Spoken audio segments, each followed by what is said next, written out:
project delivery in global business transformations and process improvements with IG as the enabler.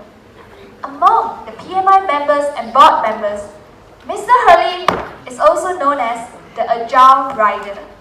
He has written a book about his life journey with a strong Agile mindset. With that, let us welcome Mr. Herley on Agile Paradigm Shift. Mr. Herley.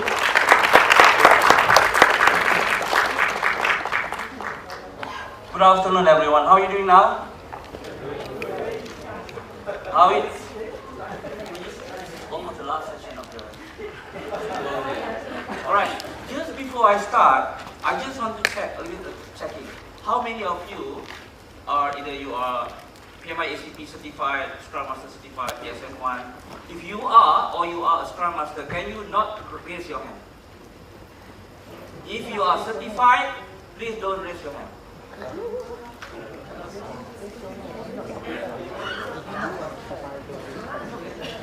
Now, thank you.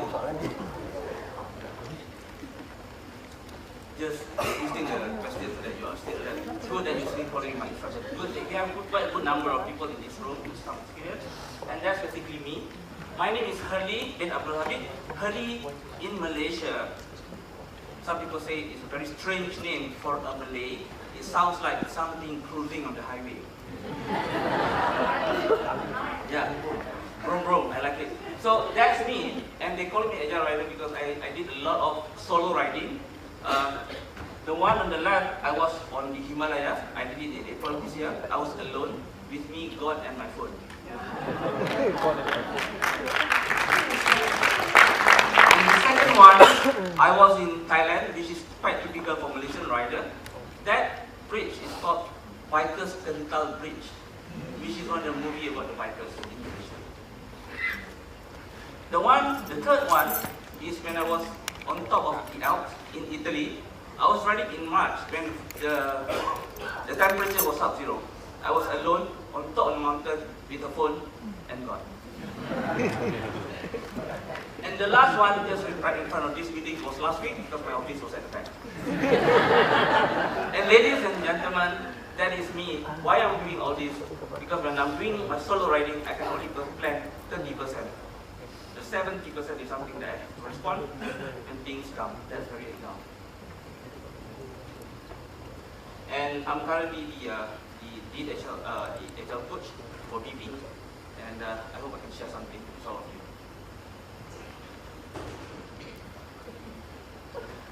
One of the things when we talk about Agile is Agile teaming agreement. Just before we proceed, I would like to suggest that we put people at the center. Right? Let's put modernization on the left, innovation on the right, and put people at the center. Because when we talk about Agile, it is more about my knee. This is my brain. Alright. And be mindful and not be mind space full. Can anybody tell me what's the difference between mindful and mindful? Alright? I know there are a lot of super agents in this room. I hope the super agents is not talking to you. You are communicating with me. And the last point is about being agile and be agile or gila. In order to be able to be agile, you need to be crazy. Can everybody agree that we are all going to be crazy for the next 40 minutes? Yes, because if we are not crazy enough, we're not going to be thinking out of the box. Agility is about continuous improvement, and in order to be able to be kaizen, like what the Japanese say, you need to think of the box. Let's be gila for a while. That's okay. We have medical support downstairs. Now, does any one of you recognize this man? Einstein. Can you be very sure that he said this? If you Google now, you will find this statement that was quoted from him. What he said, education is not the learning of facts, but the training of the mind to think. That's what Albert Einstein said. Another guy, another smart guy is also saying almost the same thing.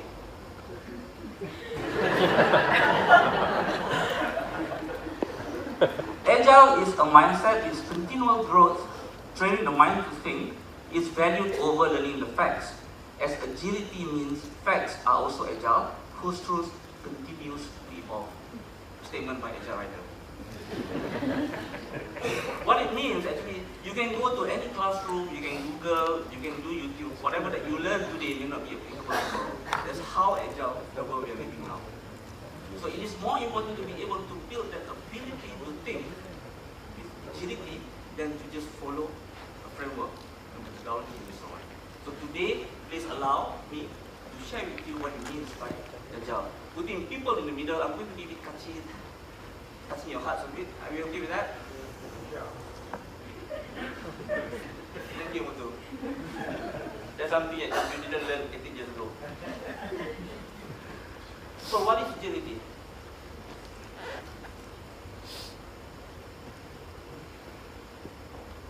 Can anyone tell me which one is more agile?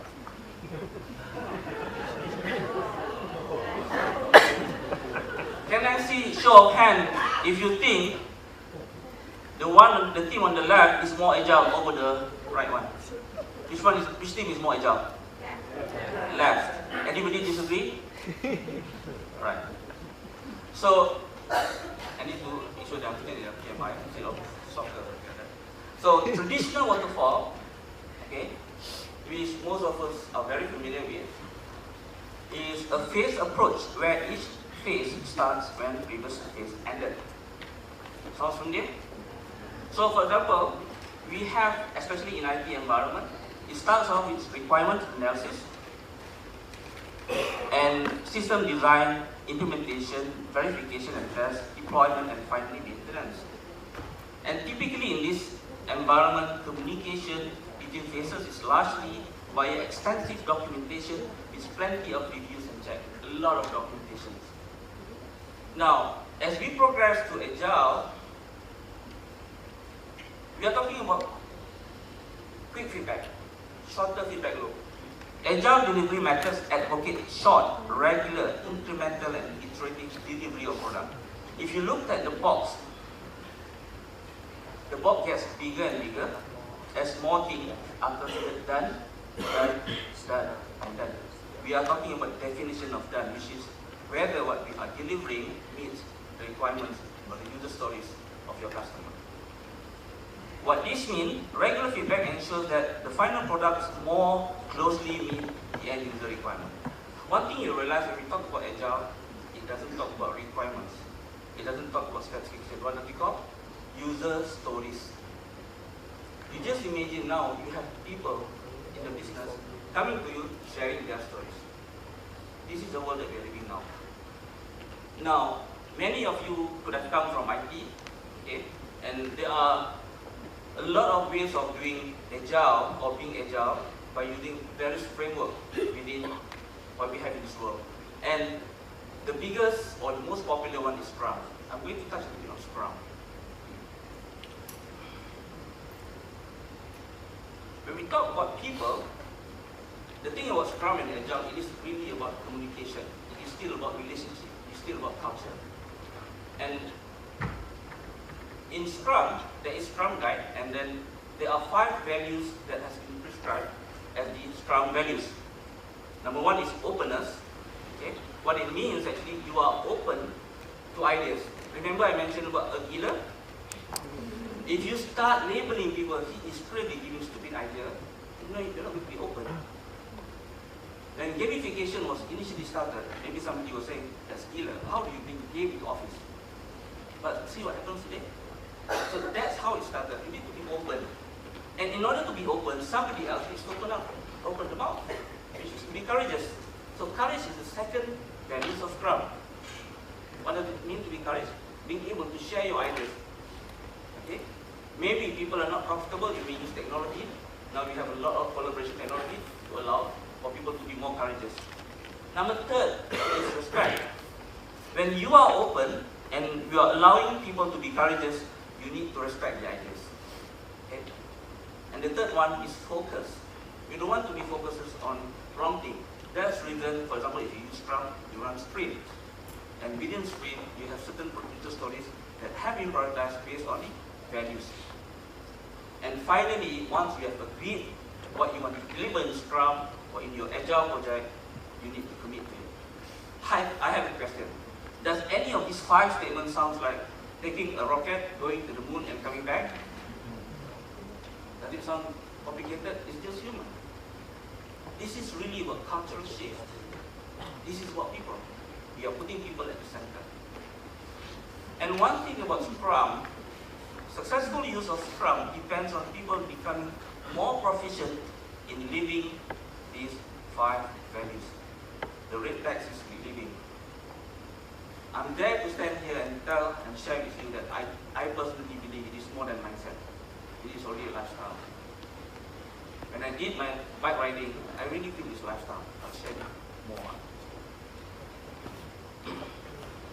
When we talk about Agile, you do not run away from Agile Manifesto. Has anybody seen this? Can I see show of hands? Okay. Quite many haven't seen. Right? So what happened in 2001, which is about 17 years ago, there were 17 founders of Agile.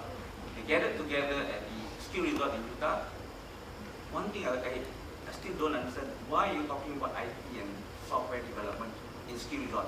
You just go and enjoy ski. But that's exactly what they did. They come up with these 4 statements. There are 68 words in all these statements. What they agreed and they signed it, we are uncovering better ways of developing software by doing it and helping others do it. If you read carefully the statement, it says, doing it and helping others do it.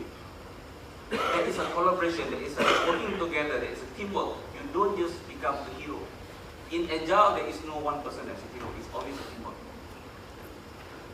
And through this work, we have come to value. Another keyword is value. Okay? What's valuable to one person may not be valuable to another person. It depends on priorities, depends on preference, depends on cultural, and so on. And the 4 statements are individuals and interactions over processes and tools. What Agile is saying is that it's not that there are no processes and tools. Processes are good, tools are good, but individuals and the interactions among the people are more valued. Second statement is, in the IT world, working software over comprehensive documentation. People who come from large organizations, when you have PMO, that's motto. How many control do you have? 20? How many templates do you have? Thousands? And then how many do you really look at it? How many percent? Every single word, right? So what it means actually, culturally we are so used to creating documents. So now the focus is more on the working software. The document will be done just as required. Number 3 is customer collaboration over contract negotiation. What contract negotiation means is not necessarily the legal contract, okay, but it's more what you agree. For example, scope document is a contract. Okay? So now, when we talk about traditional project management, we focus on scope. Then you agree and then put it in the contract, which is your scope document. Now, as we move to Agile, it is the customer collaboration which is more valued. Okay? And finally, it's responding to change over following a plan. So, if we are familiar with the traditional project, we want to lock the scope as soon as possible. But in Agile world, we want to be able to respond to change as much as we can. That is, while there is value in the items on the right, we value items on the left more. Okay? All in all, this, what it says is, in the Agile world, there is no more scope creep. Because scope creep is defined when you don't agree with scope. But in Agile world, you welcome for change. Why are we welcoming change? Because we want to value things more. We want to increase the speed to market, for example.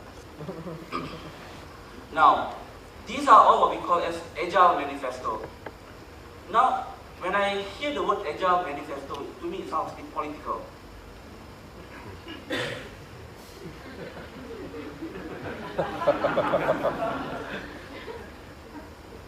So in Malaysia, what happened, extending to your story, in politics, there was a statement made that manifesto is not a Bible, it's not a holy book. You can change. And the whole country was upset. A lot of people make negative comment and so on. Why are you doing that? But if you're running a country and then things that you planned 3 months ago have changed, as a leader, do you keep pleasing your people or you change accordingly? That is exactly, this is a real example of agility in the government. So my question is it now just an IT thing or is it a lifestyle? It is more than mindset. That is the paradigm shift you're talking about. Let's expand a bit further on this agility in the government. Do you recognize these people? Council of Eminence or Council of the Elderly, right? So one of the things that Tun Mahathir did as a Prime Minister, he formed this committee. Everybody is well on that? Okay? And it's led by Tun Daim, which is the guy on the left. This was dated from Bernama on May 13th. And one thing, I quickly Googled and followed the story. I started breaking down what's mentioned in the story. So I realized actually, Tun Mahathir asked them to deliver in how many days? That is called time box. Alright? And do you remember that one of the things that Tun Daim said they have to meet every day? That is called daily stand-up. So these are the Scrum team. So my question now, who is the product owner? He is the product owner. Did they deliver in 100 days? It's a question of value. You don't have to rush to please people. You don't have to say yes all the time to your stakeholder. You have to be truthful. That is what Agile is all about. Being able to have the courage to say no. And the good leader is the one that is able to say no when it has to be no. That is what Agile is all about. This is what leadership is.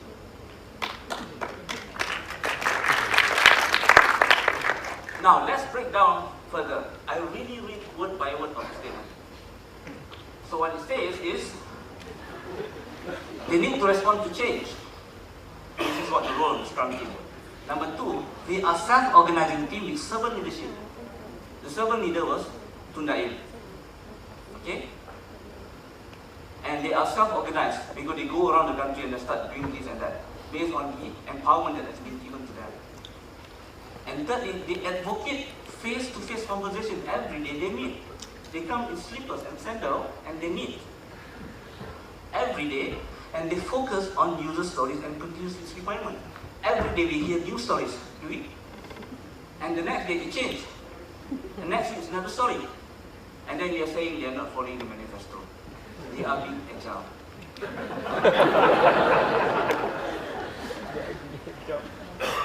And who made the decision?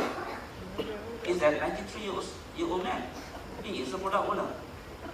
Okay? And then he owns the priority. And there are impediments, there are blockers, there are challenges that they have to remove.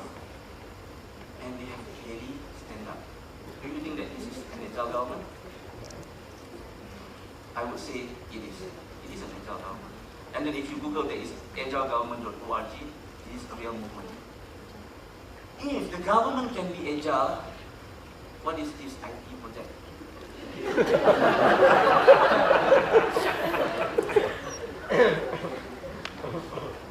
Now, when I promised PMI that I'll be speaking, I promised I'm going to talk about agile paradigm shift because I believe this is really for people.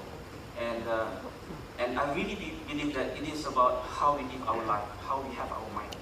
And I really want to share, being an agile rider, what it means to be agile. Okay, let's look what agile paradigm shift. But just before that, let's go back to basic. How many of you are familiar with triple constraint? Majority will be familiar with triple constraint. You are talking about time, scope, and budget or resources, triple constraint. So basically, that is waterfall, which is plan-driven approach, where scope remains fixed while resources and schedules are adjusted. Now, as we move to Agile, we are talking more about a value-driven approach. Scope is adjusted while resources and schedules are fixed. This is very difficult. because things could change because it depends on the values. Can anyone tell me how do you define values? How do you set the values? Ladies and gentlemen, let me tell you, there is no way you can do that. Even Agile doesn't have a tag to measure values because it is really individual and strategy. It's really about people. We are putting people at the center. Now, with all this, what it means is no scope creep. Because you welcome changes. This is a very, very significant paradigm shift. A lot of project managers are very good at managing. I'm going to protect my scope. Please don't change. And then what happened now? We are welcoming change. That's exactly the shift that we're talking about here. Now, so all in all, we are talking about Agile is about values. Agile is about mindset. And today I really feel that Agile is also about lifestyle. And let's look at how Agile works in daily life.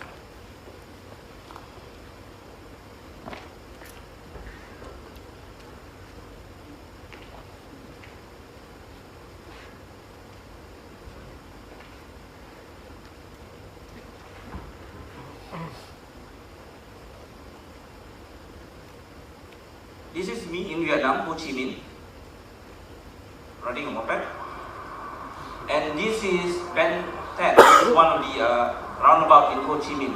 If any of you familiar with this area, I want you to focus on what the drivers are doing. Try to find where the traffic light is. Notice how they communicate among each other. They're using telepathy. Just count how many motorbikes there are. And shortly, I need you to focus on the left side of the video.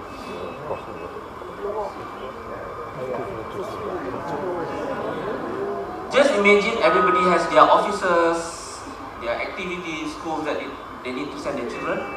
Everybody has their own values and goals. Look at this lady pushing a cart. She has a goal of crossing the road.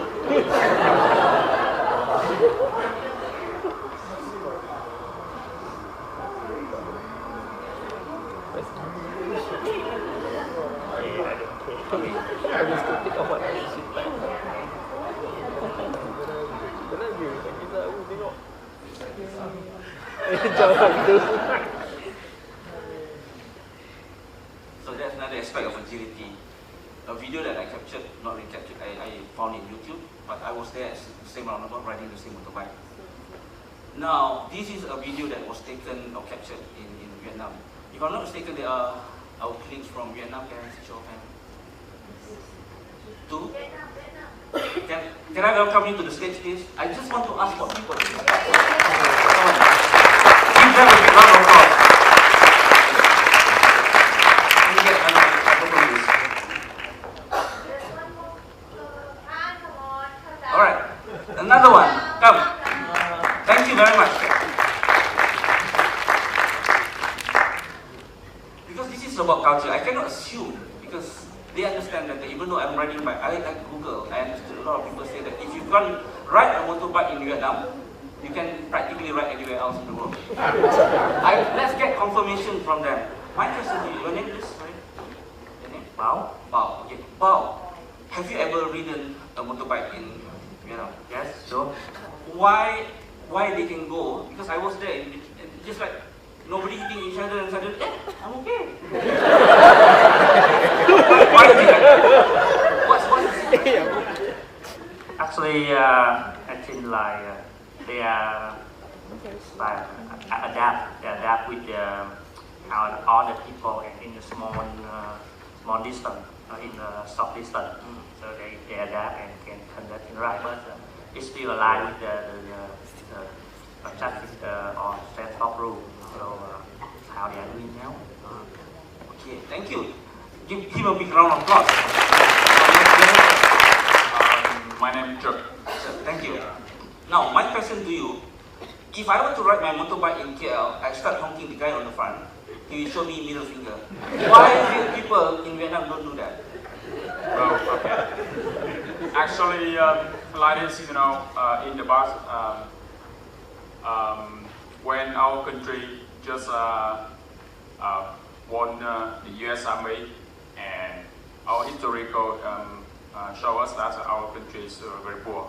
So in Vietnam, everybody have no money, so they just enough money to get a cycle or motorcycle. That's all. So by on that condition, the government they build the country by on that's current condition, and that's make us to be perhaps yeah, and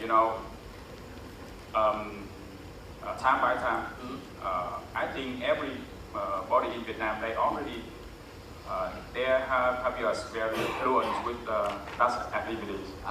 So I can feel someone's in after me easy. It's not difficult like you when the first time you write.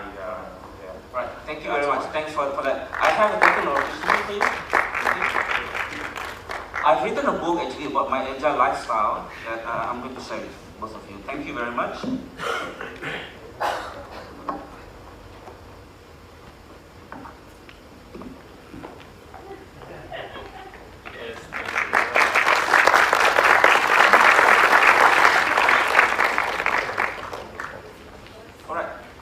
When I first, let me ask you, can you do that in London?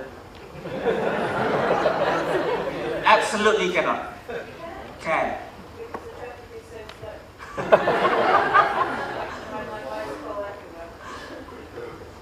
Alright. So one thing we realize actually, this is about culture. This is really about culture. And when we talk about culture, then it's really about people. It is really about heart. It's about human. And when it comes to people, it's really something that we can't really put very scientifically. And I just want to make sure that that we understand that Agile is not just about the new methodology. It is about lifestyle. It is about the mindset. I'm going to share with you another video, which is my own video. Unfortunately, it's in the local Malaysian language. Okay? But I have some translation that helps. I hope you are open-minded about my story, but this is about me. This is about my son. Some of you know about my son, and then I've written a book. I've spoken in TV and radio. I've spoken in front of the King. I've spoken in London, in a few other countries in the West. I've made some engagement with a lot of people. In fact, 2 days ago, I was speaking in front of the minister at the national seminar on spastic children, just about this story. Why I bring this personal story that I've written in my book into PMI? Because it's about people. You can create another rocket going to the moon and come back, but it's still about people.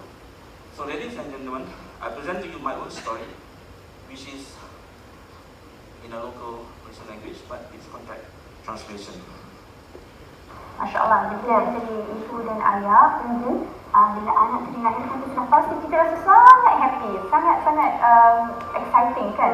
Bayangkan 9 bulan mengandung, orang insan yang kita nantikan tu akhirnya kita temui. Rasa tak sabar lah Kak Farah kan, nak menantikan kehadiran cahaya mata.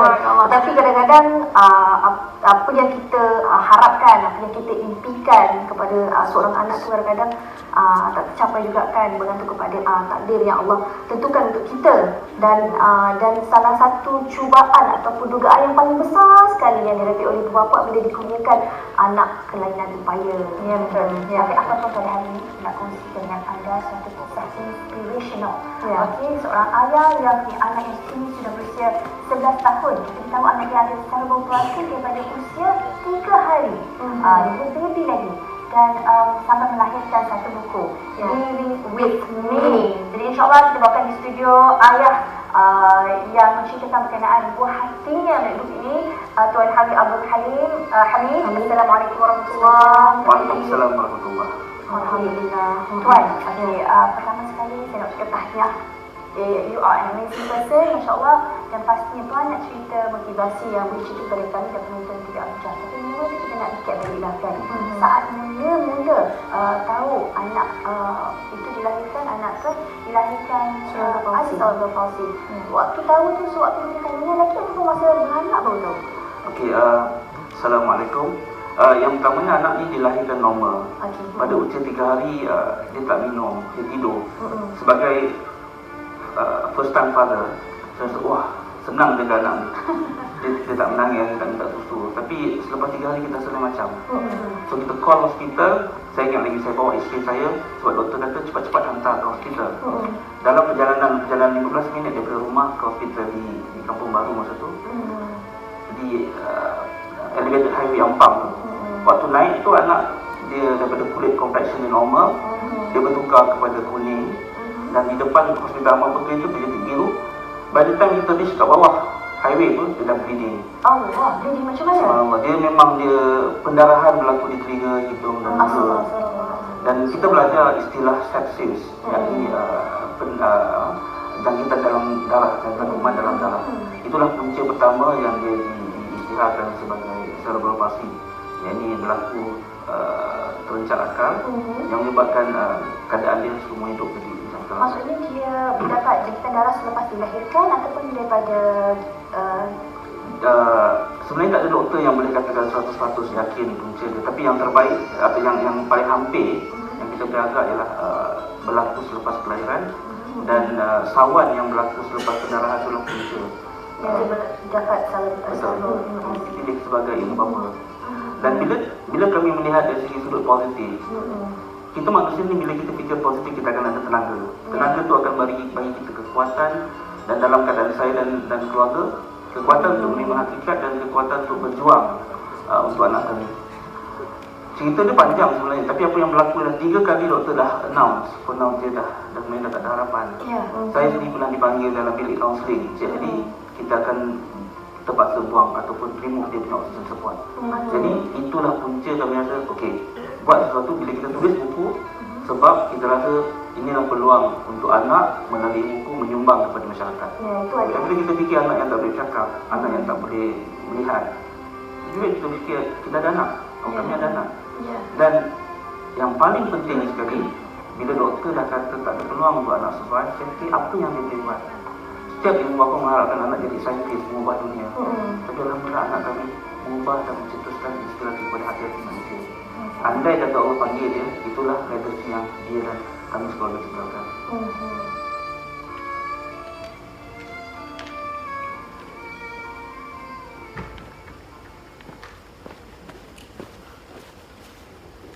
That's my story. Just for people who don't understand Malay, so that's my story about my son, and then he was born with cerebral palsy. He was born normal, but on the 3rd day of his life, actually, he didn't eat. He just slept the whole day, and I called the hospital, and then they said that please rush him as quickly as possible. That is the time when you have a plan. You thought everything is good. I thought everything was well planned, healthy baby, and then it turned out something else. I was driving my son in my car, and my son was on the lap of my wife. And the journey from home to hospital was like 15 minutes. And then, if you're familiar with the Aceh elevated highway Ampang, by the time I get into the highway, my son's skin's complexion was still normal. By the time I went up, and then Ampang Puteri was on my left, it turned yellow.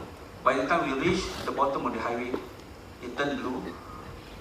By the time we reached hospital, the bleeding started. Things can change in your life that you can't predict. In life, in business, economy goes so bad. New products in the market, you need to go fast, but things change. That's where Agile is.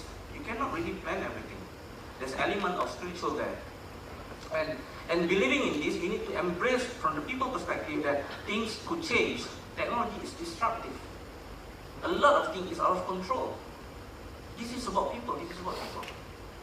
And when you reflect on your personal life, then you realize there are many other things, not just me, that's just my personal story. I would like to, all of you to pair, and then then in 2 minutes, just share what, you don't have to talk about your child. It can be something else in your life. You thought you could marry this handsome guy, but it didn't happen. You've been dating this beautiful lady, but somebody else picked her up. You thought you could be driving that nice Porsche, but it didn't happen. Maybe in 2 minutes, just share with the guys on girls next to you. What are some of the non-professional experience that you have that requires you to retrospect and then respond to change? Maybe you can share now. Can we have that? Just find a button. Anything you thought, no, I want to get into that job, I want to get into this business, I want to start doing this, I want to get PMP and fail.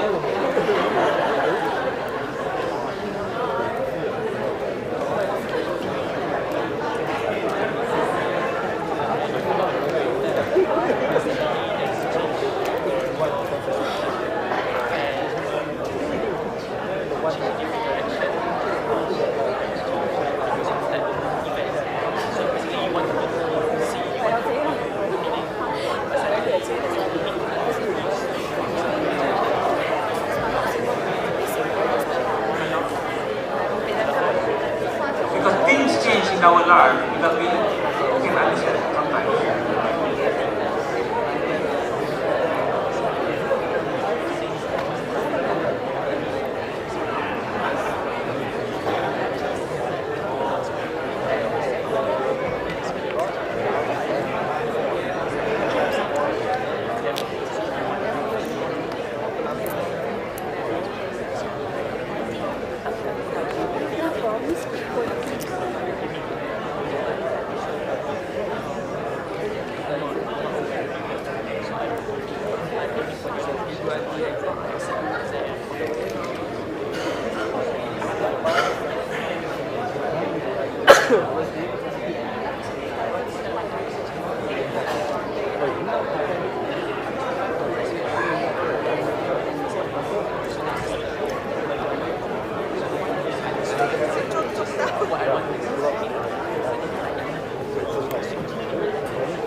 Alright? Thank you very much. One thing about people, if you allow them to tell stories, they get to stop. Alright? Okay, can we give a big round of applause to yourself? With a simple test just now, you realize you have a lot of stories. With a simple test, you realize that there's a lot that change in your life. There's a lot that change in my life. Equally, there's a lot that change in your life. So when we talk about Agile, okay, we talk about how do we respond to change. And to me, personally, the biggest thing that change in your life is for people. You have your loved ones, sick, pass away, and so on. Just 3 months before my son was born, I was given 24 hours notice. And just as I was enjoying my previous, one of the largest oil company in the world, like many of you here, I received an announcement, I'm going to lose my job. Change happens. How do you reflect on this? And ladies and gentlemen, as I mentioned, agility is about people. Agility is about responding to change. Agility is something that we can't avoid. If you read the book, there's a lot of confusion between methodology, mindset. To me, it's beyond that. It is merely a lifestyle. It can happen in politics. The country changed. Scrum was practiced. And with that, I thank you. This is a Facebook where I do a lot of charity work, completely charity. My book has been dedicated 100% for charity for children with disability, like my son. And I've gone around the world talking about this. I'm going to speak in, I spoke in Jakarta last 3 weeks. I'm going to be in Shanghai, talking about Agile and still bring the same story. And then I'm going to spread this message that everybody has embraced activity because it's not just about business, it's not just about project management, it is about people. Thank you very much.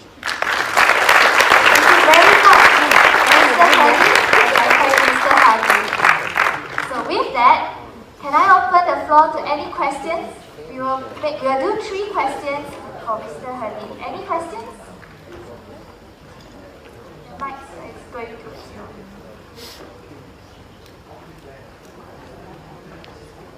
The lady at the front first, question 1. Hi, I will talk in the terms of the project IT software project. Of course. So what are the first few steps to move from a waterfall approach to the Agile approach? The important first few steps. Okay, when we talk about Agile adoption, there is quite standard methodology. It depends on the organization, you may adopt whatever method, but in simple term, I would say, first, there are like 5 or 6 stages. Okay, the first stage is actually you make a decision that you want to be Agile. That means you have done your external research. Number 2 is to start the education, especially for project managers. The biggest problem is project managers moving into agility is they start losing their power. Your suit doesn't work, your tani doesn't work, because people are becoming self-organized. And then this is talking about servant leadership. Okay? Number 3, you start piloting it. When you start piloting it, this is where the next step is inspect and adapt. Agile is about 3 things. One is actually about transparency. We call it because it is not something scientific. You need to have transparency, then you inspect and you adapt. Just imagine, 2 weeks ago when I was in Jakarta, I talked about agility. How do you build a subsurface? Or how do you build a well platform for oil and gas? How can you be agile and start building 8 billion project? We have already started in BP to be agile even in platform development, oil rigs. So that's basically doing inspecting and adapting. And finally, we continue doing it, but most importantly for any organization that wants to get into agile transformation journey is to build your people. In many organizations, we talk about self-organizing is very difficult, but they have core values. I know like Shell has enterprise first, BP has one team. If you don't have that mentality and then someone needs to be a hero, then it's not going to be agile. That's basically. I hope that answers. Thank you. Can we go to question number 2 to the sir up there? Hi, Herley. It's related to your point about being agile in construction or engineering projects. You know, in engineering context where you've normally got lump sum contract, the EPC, engineering procurement, where you sort of define the scope very early in the project. So how can Agile really be applicable? Because I personally struggle with that. Yeah. Alright, that's a very good question. When we talk about Agile, as I mentioned, it's more about mindset. The methodology that we have today is more tailored towards IT. That's why Scrum works very well. So when for example, in the case of British Petroleum BP, what we did actually, we cut. If we follow the Agile manifesto, we focus more on working software than documentation. It is starting with actually lean. How do you reduce the number of documents that you have? Even in IT, even in construction, there's a lot of documentation. If you think deeply, you can remove. That is the first agility you need to work on. Simplification of the process and looking for improvement. When the contract, part of it actually, for example, in the case of BP, we are currently starting what we call as the Agile contract, where, for example, in the IT, okay, not so much in the construction, is how do you start having slightly different structures where you can charge based on sprints, for example. In contract, at the moment, even in my organization, we still follow the normal contract, but the mindset and the changes in the process is the one that improves the speed that we deliver, and as a result, reduce the cost as well. I hope that helps. Thank you. Yes, for question number 3. Herley, Yes. since you have used my 18 years of project management experience, By story, purposely. I'm not leaving you alone. Okay, in the room, are there any budget approvals, budget honors in this room? Because this is a very typical challenge being asked in the budget approval meeting. With your Agile and all that, it's wonderful, flexible, right? I think one of the challenge the budget owners face is, unable to commit a budget. End of the day, it's all important for companies. How long are you going to spend in this project? Because Agile being Agile, you can always change the scope and all that, but you can't change dollars and so on. Because there's always forecasts, for these years and all that, right? So what kind of advice, how do you will give to organizations who are facing these challenges? Okay, thank you. thanks to that's very, I would say FAQ, because typically when you talk about budget, there's a limit there actually. So what happened is, you don't define it. This is, remember yesterday there was a statement by, I think one of the participants, in the traditional way, even before the project start, the deadline or the goal line has already been decided, even before the PM is engaged, right? So now, the same thing actually applies to budget in the waterfall world. You just put a figure. By the time you realize you put like 30%, 25% contingency and so on. Now, in Agile world, it's still the same. Okay? You decide what will be the value and then agreed by the whomever that is approving it. Now, this is about value. How do you value that? There is no way you can say that x minus 2 to the power of root or something like that, it becomes a number. No, you don't have that yet. It's a value that business needs to agree. What's important in Agile is about C, which is conversation. You need to agree. So the skill that we talked yesterday or even this morning with Sim was around the ability to communicate, the ability, some of the competency actually, how you initiate, how do you bring in your points and then get approval and so on. So to answer your question, unfortunately there is no one magic button to give you the number. It's about continuing to have conversation and agree what would be the right value and therefore the right budget, and you work from there. I think because it's really valid and very, when you're building something solid, you can't be talking about saying that it's the area between here to there. Exactly. Yeah. I would say this is Agile transformation journey. Most of the organizations, you can Google it actually, people even talk about amortization. How do you start, no? And we talk about earn value, for example. How do you start succeed that actually in Agile? That's exactly where we are now. My advice is focus more on the mindset. Okay? If, for example, you have your CI, lean management, okay? You continue creating document which nobody is going to read. You are not Agile. If you are running a big SAP system, trying to be Agile when it is more waterfall, you are not Agile. Agile is about doing the right thing. Agile is about creating the right values, not following processes for the sake of following processes. That is agility. What you're saying is right, basically from a mindset point of view. Yes. It makes a lot of sense to say that anything in your control which doesn't have like a budget approval and stuff like that, we can still do that. That's not an issue. Yeah. But I think the core issue, probably, Agile is not matured yet to really come to Exactly. so that's the answer probably. But I think that's something that we have to address in the coming years to make sure that Exactly. somehow Yeah. we are able to. So, Krishnan, that will be next topic for the next 2 years.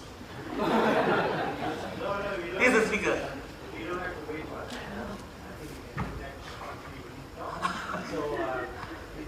Yes.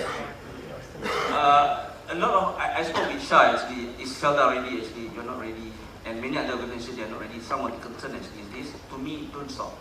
You cannot, remember I said, it's not about learning the facts, it is about training the mind to think.